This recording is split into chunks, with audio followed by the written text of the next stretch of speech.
எடுத்துக்கிறோம். A star B star C is equal to A star B star C.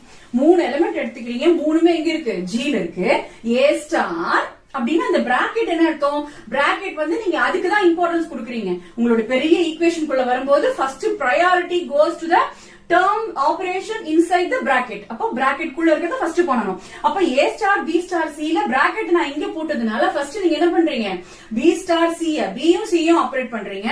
வர result நீங்க A star கூட எடுத்துக்கலாம். அப்ப அதே மாதிரி நீங்க ரைட் ஹேண்ட் சைடுல என்ன சொல்றாங்க? A star B க்கு ஃபர்ஸ்ட் இம்பார்ட்டன்ஸ் கொடுங்க. வர ஆன்சரை நீங்க ஸ்டார் C எடுத்துக்கோங்க அப்படின்றாங்க. அப்ப இந்த ரெண்டும் ஈக்குவல்னு சொல்லிட்டாங்க. அவங்க என்ன சொல்லிட்டாங்க? ரெண்டு ஈக்குவல்ட்டாங்க. அப்போ ரைட் ஹேண்ட் சைடுல இருந்து நீங்க ஆபரேட் பண்ணிட்டு வந்தாலும் ஒன்னும் ப்ராப்ளம் இல்ல. லெஃப்ட் ஹேண்ட் சைடுல இருந்து நீங்க ஸ்டார் எடுத்துட்டு அப்புறம் செகண்ட் ஸ்டார் போனாலும் பிரச்சனை இல்ல.